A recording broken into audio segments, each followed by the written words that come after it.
Hello students, welcome to unique classes of right way.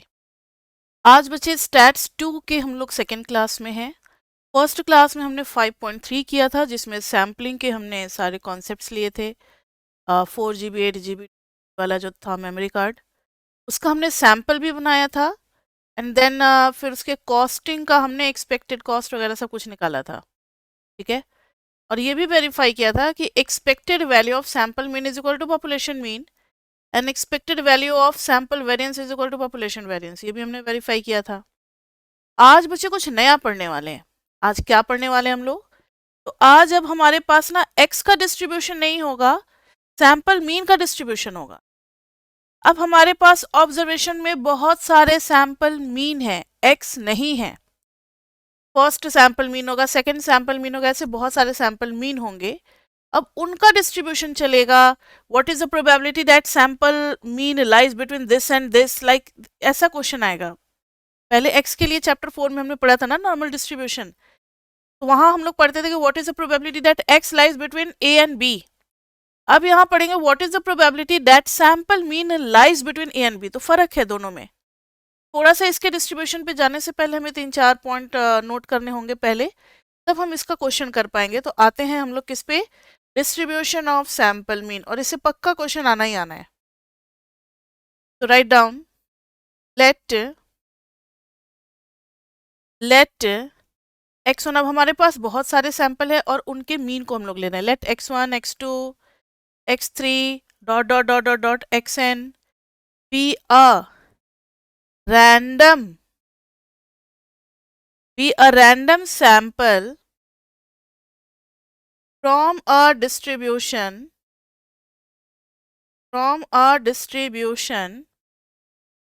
With mean value. एक ऐसे distribution से ये सारे सैंपल निकाले गए हैं जिसका मीन वैल्यू है with mean value mu and standard deviation as sigma. Then हमें कुछ बातें प्रूव करनी है। First part, expectancy of x bar is equal to mu. इसको हम लोग ऐसे भी रिप्रेजेंट करेंगे, म्यू ऑफ एक्स बार। ठीक है, इक्वल टू म्यू ही आएगा, इसको करेंगे हम लोग। दूसरा है, पहले इसका प्रूफ कर ले। देखो हमारे पास ये सैंपल है, सैंपल ये ले लेते हैं बड़ा वाला। उसके अंदर में ना बहुत सारे छोटे छोटे क्या किए, पॉपुलेशन था, उसके अंदर बहुत सारे छोटे छोटे हमने सैंपल ले लिए। पॉपुलेशन का मीन है म्यू, पूरा येलो से बना रखा है, नहीं पूरा इंटायर को कवर कर रहा है। ये सैंपल सबका क्या है, अपना मीन है। तो एक्सपेक्टेंसी ऑफ एक्स बार ये म्यू की तरफ जाएगा, यही हमें प्रूव करना है। ठीक है, ये हमने पढ़ा भी था कि होता है, लेकिन अब प्रूव करेंगे। क्या होता है एक्सपेक्टेंसी ऑफ या variance of x bar.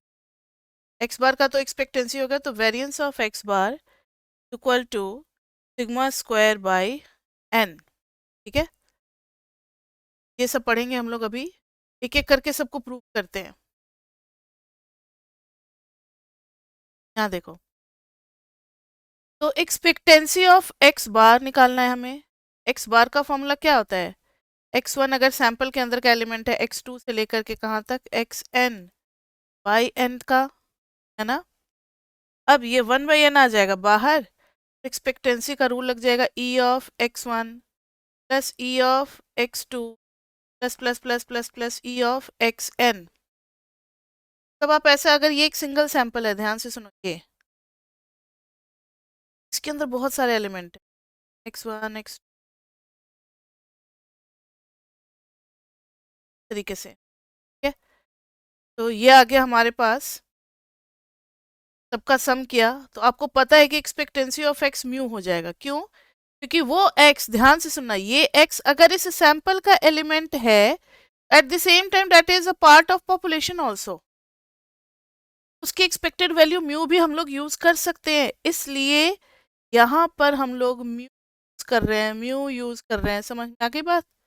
Mu क्यों यूज करें? क्योंकि वो x अगर एक सैंपल का यूनिट है, तो at the same time that is a unit of population also. इसकी एक्सपेक्टेड वैल्यू हो जाएगी म्यू, तो म्यू हमने डाल दिया। अब कितने म्यू आ गए, N mu by N, N N cancel this containing. तो हमने प्रूव कर दिया कि ई ऑफ एक्स बार या फिर mu of x bar is equal to, यानी जो हमारा सैंपल मीन होता है उसकी एक्सपेक्टेंसी भी म्यू। क्लियर? प्रूफ आपको नहीं आता है, बस जान लेना जरूरी है। दूसरा है proof variance of x bar is equal to sigma square by N, या फिर standard deviation of x bar is equal to sigma by root N. बात एक ही है ना, अगर दोनों साइड इनका स्क्वायर रूट ले लोगे क्या आ जाएगा, इसका स्क्वायर रूट ये आ जाएगा और इसका स्क्वायर रूट ये आ जाएगा। तो यही हमें प्रूव करना है। यहाँ देखो, वेरिएंस ऑफ एक्स बार चाहिए, वेरिएंस के अंदर में एक्स बार का मतलब हो गया x1 प्लस x करके कहाँ तक, xn तक का सम और बाई n। सैंपल मीन का यही फॉर्मूला था, सारे सैंपल एलिमेंट का सम और बाई n। अब वेरिएंस का रूल मैंने आपको पढ़ाया था चैप्टर 3 में, याद है? वेरिएंस का रूल पढ़ाया था मैंने आपको चैप्टर 3 में। कुछ ऑफ एक्सपेक्टेंसी एंड वेरिएंस आप देख लो। Expectancy of constant is equal to constant, expectancy of x plus minus y, उसी तरीके से ये टूटता है, ई ऑफ x प्लस है तो प्लस, माइनस है तो माइनस। ठीक है? और एक्सपेक्टेंसी ऑफ अगर सी एक्स है, सी सेम टू सेम बाहर आ जाता है और एक्सपेक्टेंसी ऑफ, लेकिन वेरिएंस का रूल अलग होता था। Variance of constant is equal to 0, variance of constant is equal to 0, और variance of x plus minus Y है, उससे कोई फर्क नहीं पड़ता, ये variance of x plus variance of y में ही टूटेगा। और कोवेरिएंस भी आता है लेकिन इंडिपेंडेंट के लिए 0 हो जाता है। फिर है variance of C X, C square बाहर आता है और वेरिएंस ऑफ एक्स, तो दिस इज वेरी इंपॉर्टेंट कि सी स्क्वायर बाहर आ रहा है। अभी इसी को यूज करने वाले हैं। एक्सपेक्टेंसी में तो सेम टू सेम बाहर आता है, लेकिन वेरिएंस में क्या बन करके बाहर आता है, स्क्वायर।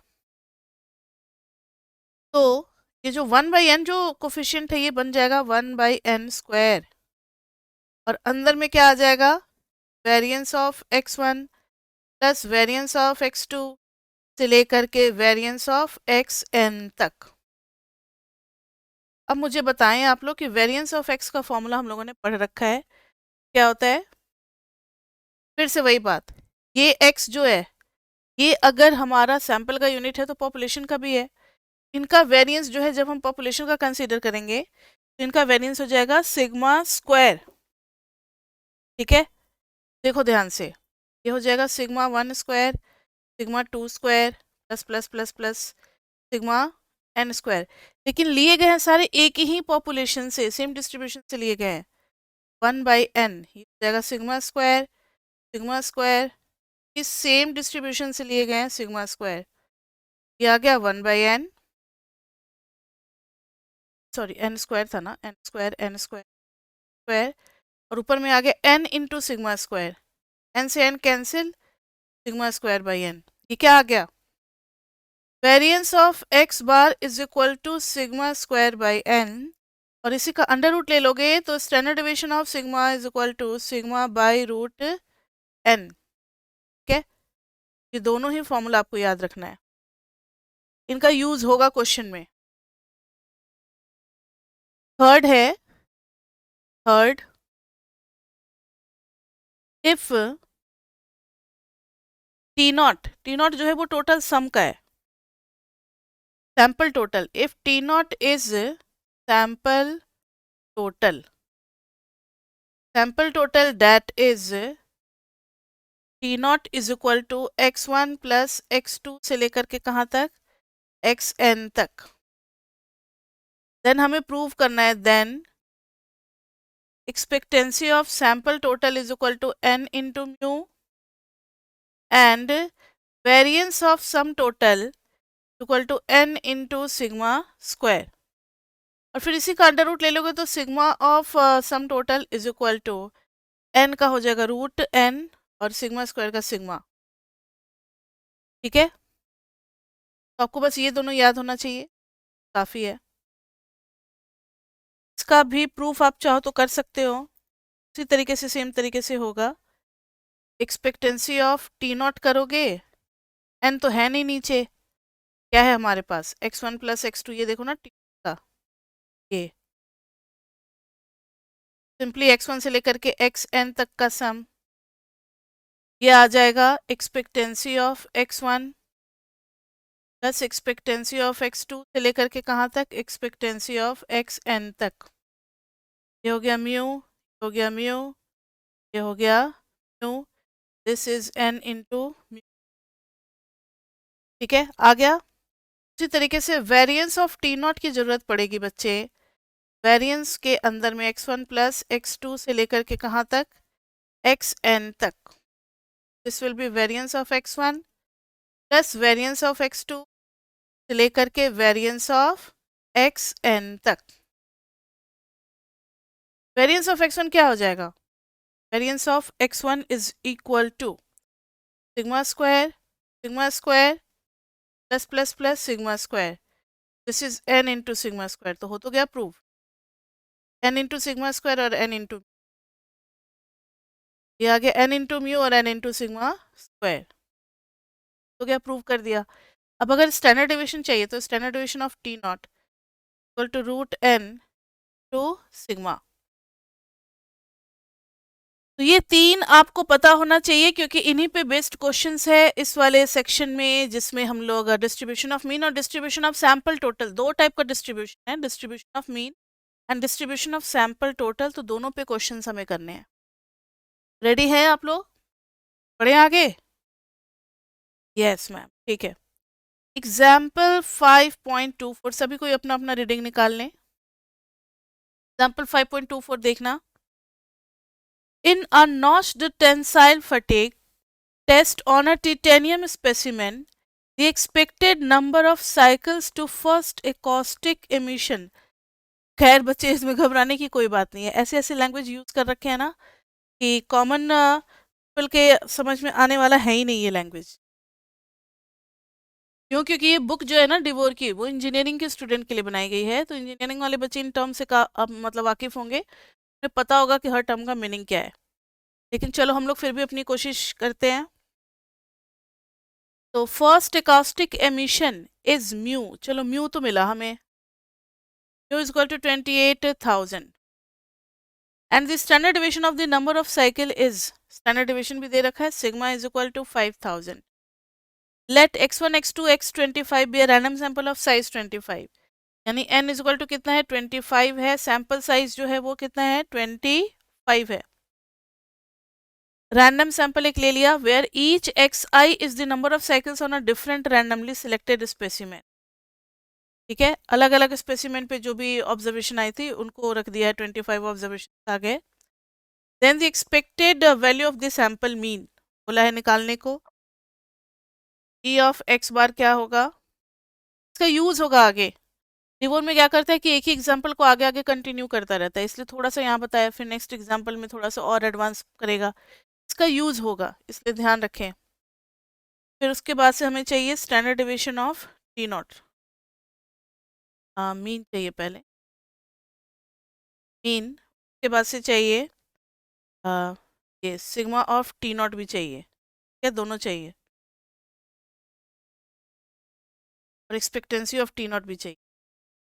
सब सिंपल सी बात है, दो का डिस्ट्रीब्यूशन हमने पढ़ा ना, किसका किसका, मीन का और सैंपल टोटल का।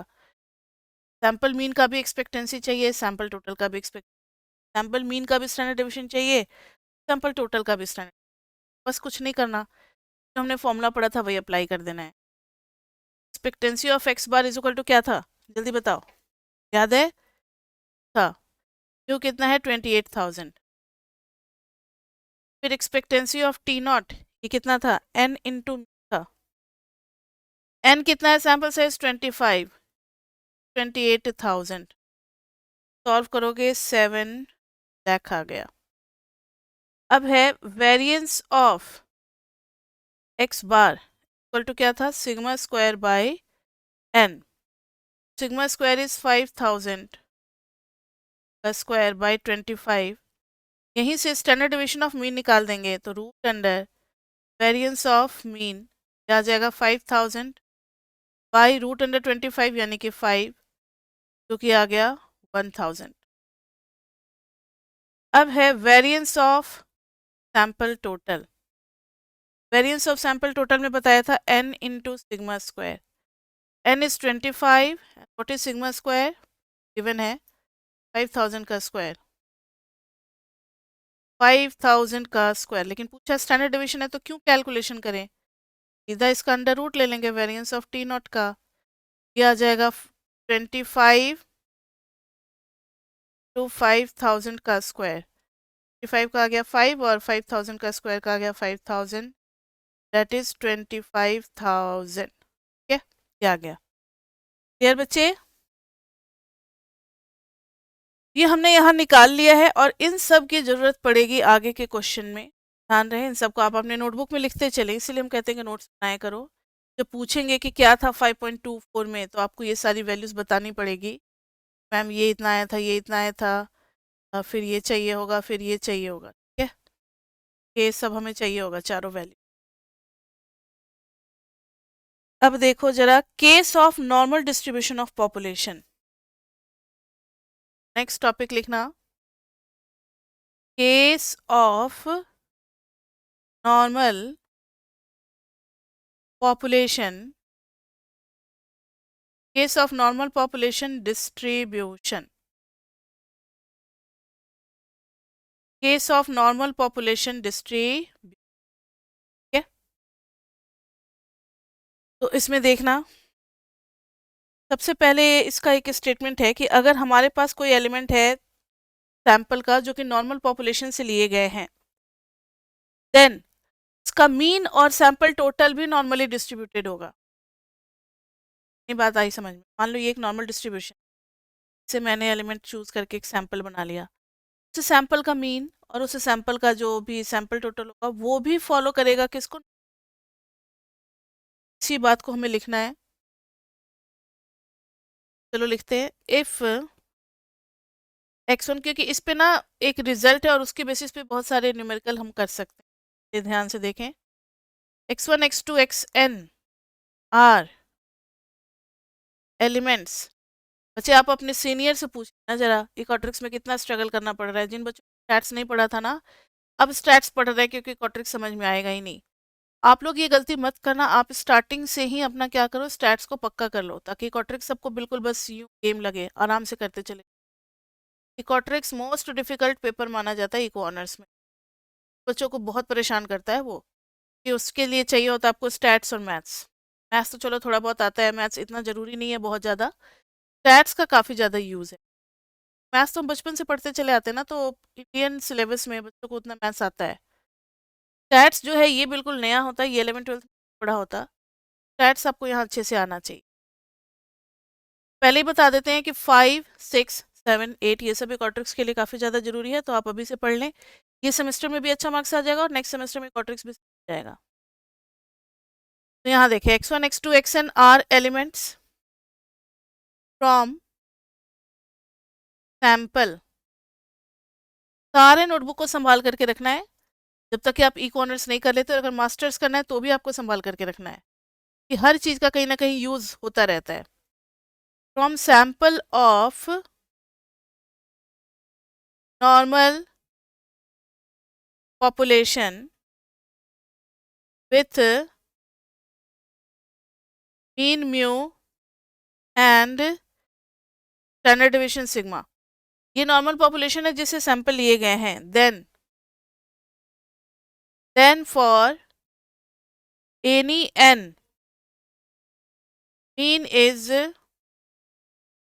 also normally distributed। मीन जो होगा वो भी नॉर्मली डिस्ट्रीब्यूटेड होगा with mu of mean is equal to क्या, mu and standard deviation of mean अभी जो निकाला था उसी का sigma by root n।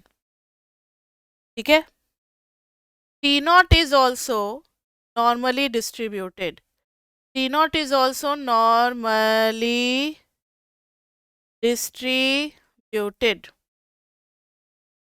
T naught is also normally distributed with mu of T naught is equal to n into mu and standard deviation of T naught is equal to n into 10 into sigma।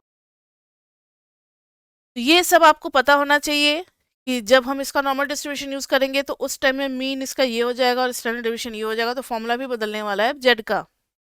ये और ये इनके standard deviation और expectancy आ गए। ठीक है, अब चलते हैं आगे हम लोग एग्जाम्पल 5.25 करते हैं, इसमें समझ में आ जाएगा कि क्या यूज है इनका।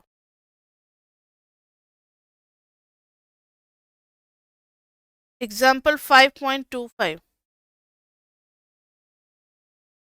यहाँ देखो, the time that it takes a randomly selected rat, ठीक है, बात हो रही है, of a certain subspecies to find its way through a maze is a normally distributed random variable with mu is equal to 1.5 minute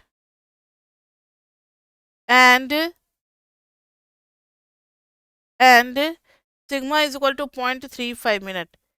ये एक single rat का दिया हुआ है टाइमिंग कि एक चूहा जो है किसी जाल से निकलने में जो टाइम लेता है वो रिकॉर्ड किया गया है, और उनका सिंगल सिंगल रैट का जब डिस्ट्रीब्यूशन लिया गया तो उनका मीन आया है this much 1.5 minute and standard deviation आया 0.35 मिनट।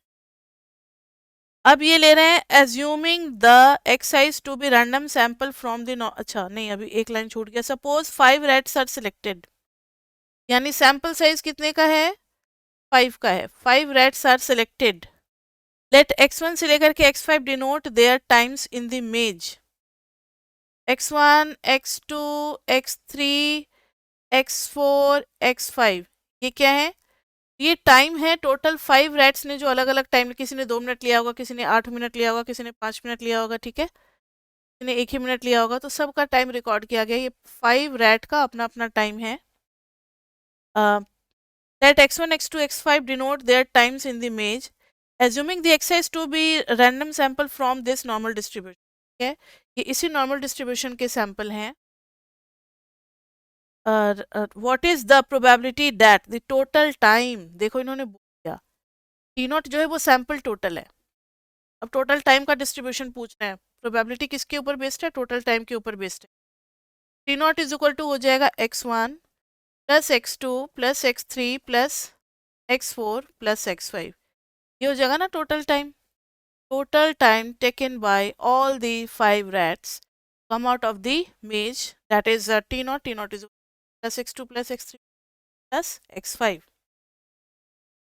इन्होंने बोला है कि what is the probability that between 6 and 8 minute होगा, सीधा सा बस इन्होंने एक ही बार में डायरेक्ट क्वेश्चन पूछ दिया कि ये 6 मिनट से 8 मिनट के बीच में होगा, what is the probability, बस अब आपको खुद का दिमाग लगाना है, एग्जाम में इतना ही दिया होगा।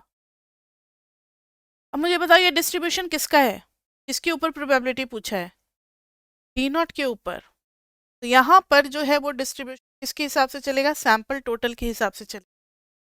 तो हेयर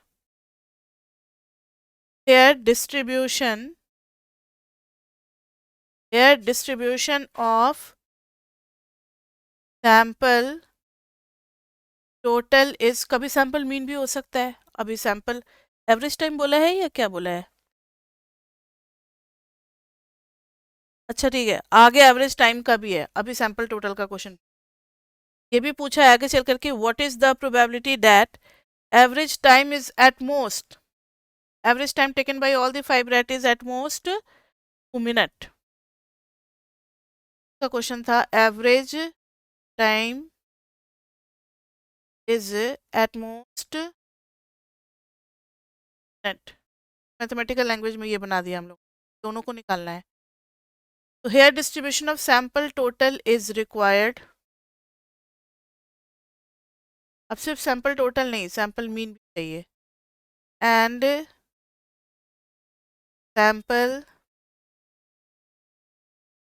आर रिक्वायर्ड, दोनों की एक्सपेक्टेंसी और स्टैंडर्ड डिवीजन हमें निकालनी पड़ेगी। तो ध्यान से देखें, न्यू दे रखा है डिस्ट्रीब्यूशन का 1.5 मिनट, स्टैंडर्ड डिवीजन है 0.35 मिनट, तो एक्सपेक्टेंसी ऑफ टी नॉट जो कि पहला पूछा है ये हो जाएगा एन 5 रैट है इंटू 1.5, कितना आ जाएगा 7.5, कितना आ गया बताओ 7.5 और फिर standard division of T not, standard division of T not क्या हो गया, put n in standard division, n यानी कि √5, स्टैंडर्ड डिवीजन इज 0.35, ये कितना आ गया पूरा बताओ, सॉल्व होकर के आ जाएगा √5 इंटू 0.35 इज 0.783, ठीक है। अब लिखेंगे since T not also follows normal distribution, not also follows normal distribution, since T not also follows normal distribution, तो जेड ऑफ टी नॉट, अब टी नॉट का जो जेड होगा उसका फॉर्मूला अलग हो जाएगा, यह आ जाएगा जो भी सैंपल की वैल्यू होगी T naught minus expectancy of T not on standard division of T. आपको चैप्टर 4 से याद है जेड का फॉर्मूला हमने पहले पढ़ रखा है, Z is equal to X minus expectancy of X upon standard division, पढ़ा हुआ है ना।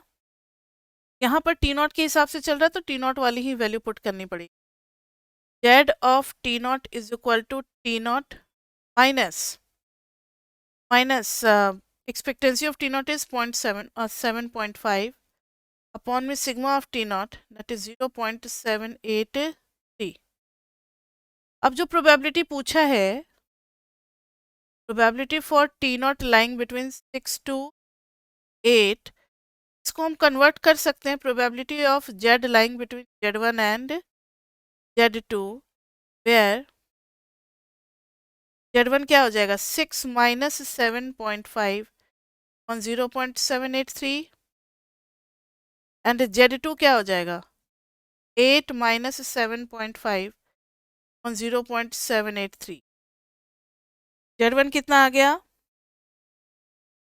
माइनस में 1.92 लगभग, ये कितना आ गया 0.64, एक तरीके से हमारा निकल गया ना P of T not the lying between 6 and 8 is equal to P of Z lying between minus 1.92 से लेकर के कहाँ तक 0.64 तक।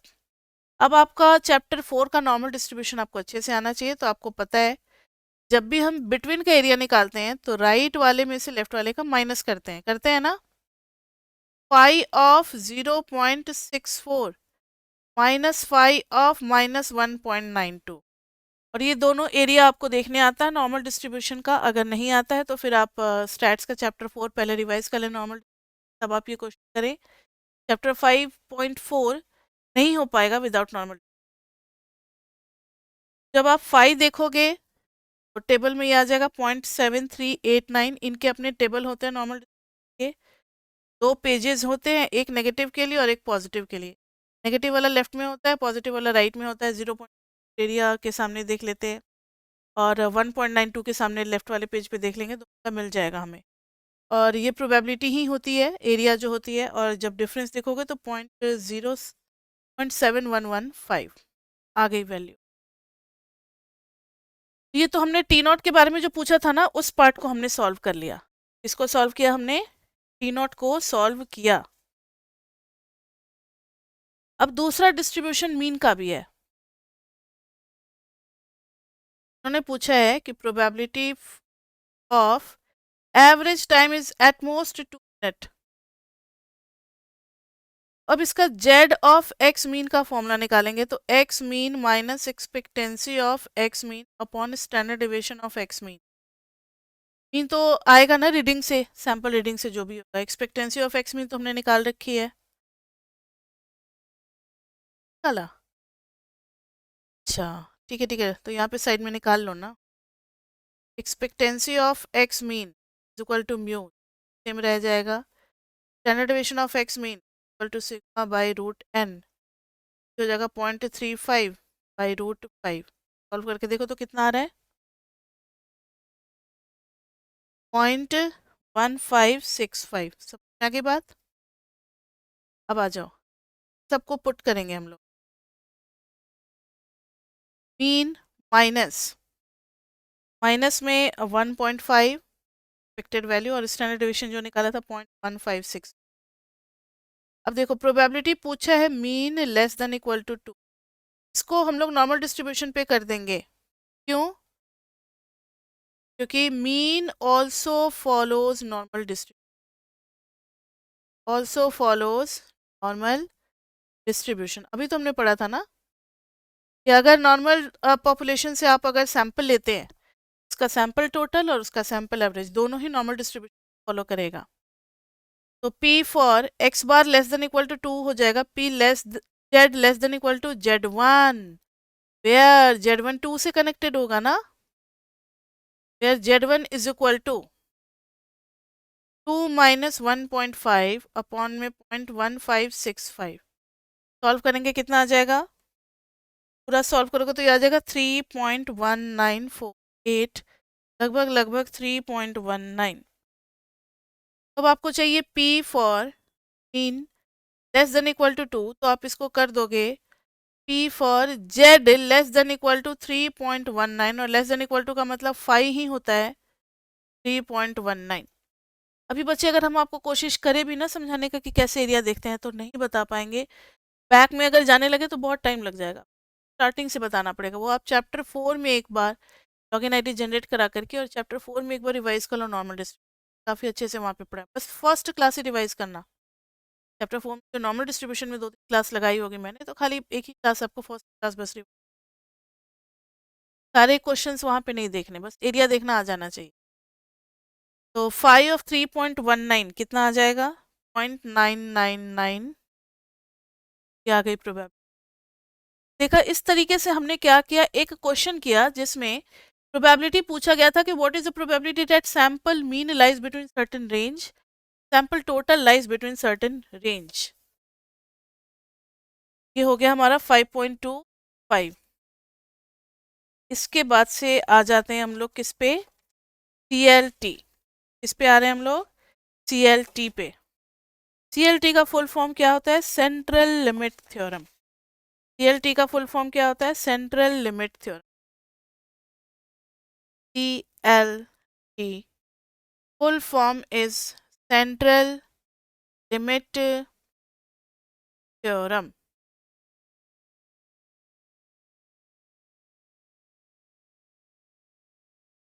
देखो यहाँ पर ये क्या कहते हैं कि अगर सैंपल साइज बड़ा होने लगे, यूजुअली 30 से ऊपर, वो नॉर्मल डिस्ट्रीब्यूशन को टेंड करने लगता है। अगर सैंपल नॉर्मल डिस्ट्रीब्यूशन से नहीं लिया गया, हमें नहीं पता कि सैंपल जो है वो नॉर्मल डिस्ट्रीब्यूशन से लिया गया है या नहीं, तो भी हम इस पर नॉर्मल डिस्ट्रीब्यूशन का फंडा लगा सकते हैं। देखो CLT के पहले जो हमने पढ़ा था उसमें क्या था कि population was given to be normally distributed. पहले से हमें पता होता था कि पॉपुलेशन जो है वो नॉर्मल डिस्ट्रीब्यूशन को फॉलो कर रहा है, उससे जो सैंपल निकालते थे उसका भी टोटल और एवरेज क्या नॉर्मल डिस्ट्रीब्यूशन को फॉलो कर लेता था। लेकिन अब जब हमें नहीं पता है पॉपुलेशन के बारे में, कितना बड़ा पॉपुलेशन है और वो नॉर्मल डिस्ट्रीब्यूशन फॉलो कर रहा है या नहीं, खाली बस एक सैंपल साइज रिक्वायर्ड है कि n अगर 30 से ज़्यादा हो गया, इसको एज्यूम कर लेंगे कि ये सैंपल अपने आप में नॉर्मल फॉलो करेगा। सही बात, यही है बस CLT।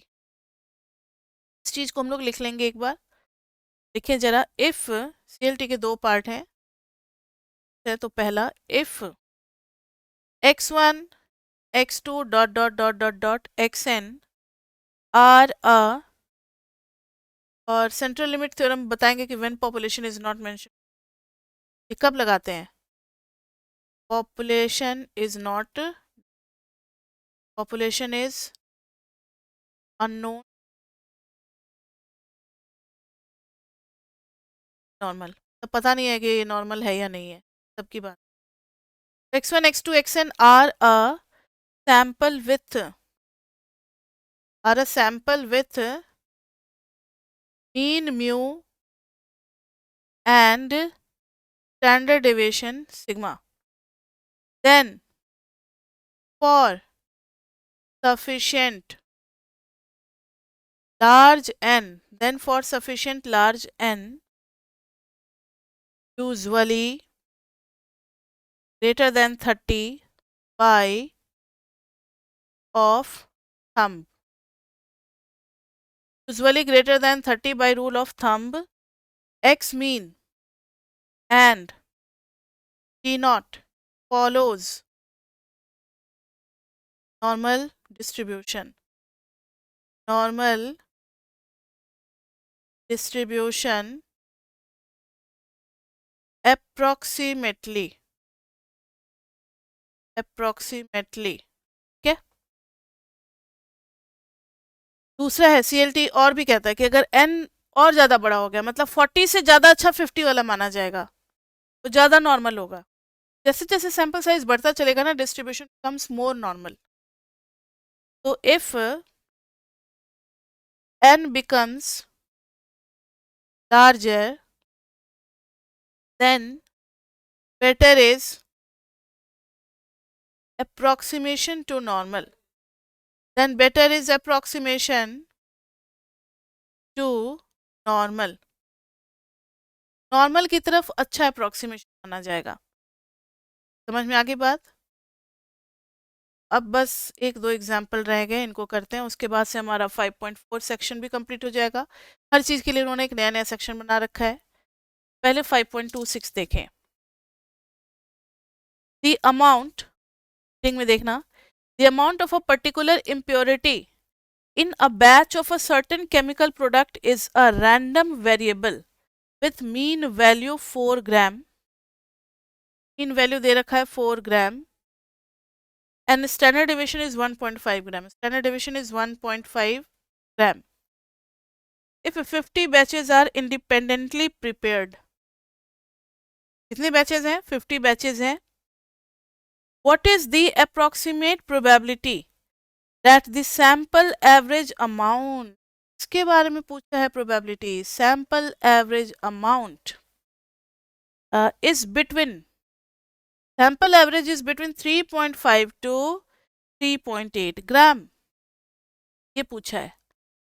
सैंपल का एवरेज पूछा है, ठीक है। सैंपल ये सिंपली एक्स नहीं पूछा है, सैंपल का एवरेज, तो अब डिस्ट्रीब्यूशन ऑफ एवरेज पे हम लोग चले। ये पूछा है अकॉर्डिंग टू द रूल। अब ध्यान से देखो, कहीं भी दे रखा है कि पॉपुलेशन वाज नॉर्मल? नहीं दिया हुआ है। इससे पहले अगर रैट वाला क्वेश्चन पढ़ोगे या कोई भी, तो distribution is assumed to be normal, यहाँ नहीं दिया हुआ है। तो लिखेंगे population is unknown but n is equal to 50 which is greater than 30. So by rule of thumb we can use normal distribution. We can use normal distribution. और किसके लिए? सैंपल एवरेज एंड नॉट के लिए भी। अब ध्यान से देखो, अब यहाँ पर टी नॉट के बारे में नहीं पूछा है, खाली सैंपल एवरेज पूछा है, तो खाली उसी का निकालेंगे। टी नॉट नहीं पूछा है बच्चे, ध्यान रहे। तो expected value of sample average, इसको कि हम म्यू ऑफ एक्स बार ऐसे भी लिखते हैं, दोनों नोटेशन यूज होता है। हो जाता है म्यू, यानी कि वो हो गया सेम टू सेम ग्राम। लेकिन स्टैंडर्ड डेविएशन ऑफ मीन, ये हो जाएगा standard deviation by root N. Standard deviation given था x का 1.5 बाय रूट एन, यानी कि रूट, पूरा सॉल्व करेंगे तो ये आ जाएगा 0.212। अब उन्होंने पूछा है probability for mean lying between 3.5 से लेकर के 3। जब नॉर्मल डिस्ट्रीब्यूशन फॉलो कर रहा है तो हम z लिख देंगे, lying between z1 and z2। अब z1 किससे कोरिलेटेड होगा? ये सब आप पढ़ रखे हो ना, नॉर्मल डिस्ट्रीब्यूशन। z1 इसके लिए निकलेगा, z1 3.5 के लिए निकलेगा और z2 8 के लिए निकलेगा, ठीक है। वेयर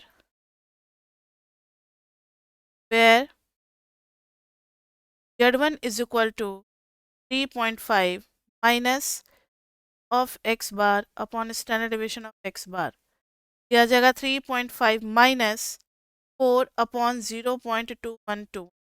लगभग ये सॉल्व होकर के कितना आ गया? माइनस में 2.36।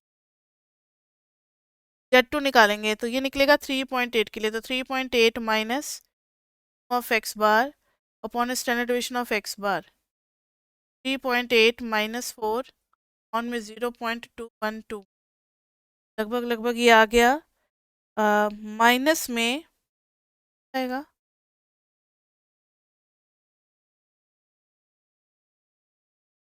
वाला भी माइनस था, ये भी माइनस ही है, माइनस 9.4295। ठीक है, अब इसको अगर आप सॉल्व करेंगे तो प्रोबेबिलिटी फॉर मीन बिटवीन 3.5 से लेकर के 3.8 के बीच में ये कन्वर्ट हो गया probability for z between probability for 0.94, इसको सही कर लो, probability for z between minus 2.36 से लेकर के माइनस 0.9495 तक। तो आपको पता है कि राइट वाले का cumulative distribution function minus 0.94295 minus 5 of minus 2.3, इसको डेसिमल के 2 प्लेसेस तक आप राउंड ऑफ कर देना या 4 प्लेसेस तक, तो 96 आ जाएगा। इसको आप सॉल्व करोगे तो ये आ जाएगा 0.1645। ये आ गई प्रोबेबिलिटी की सैंपल एवरेज जो है वो किसके किसके बीच में होगा, 3.5 से लेकर के 3.8 के बीच में होगा। क्लियर बच्चे?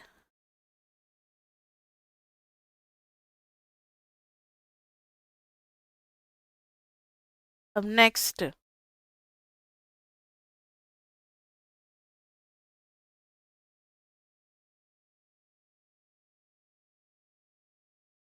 एग्जाम्पल 5.27। अब बच्चे देखते हैं हम लोग example 5.27। A certain consumer organization customarily reports the number of major defects for each new automobiles that it test। जितने भी ऑटोमोबाइल ये टेस्ट करते हैं उसके लिए नंबर ऑफ मेजर डिफेक्ट को ये लोग डिस्क्रिप्शन बना रहे हैं। Suppose the number of such defects for a certain model is a random variable with mean value 3.2, यानी कि मीन वैल्यू है 3.2 and standard division is 2.4 among 100 randomly selected cars of this model, यानी 100 randomly selected cars of this model, 100 randomly selected cars of this model, how likely is it that the sample average number of major defects exceeds 4, यानी कि इन्होंने exceeds 4 ये पूछा है।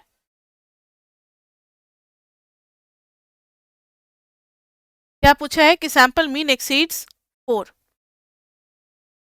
तो अब हमें समझ में आ गया है कि ये डिस्ट्रीब्यूशन किसका है, सैंपल मीन का है।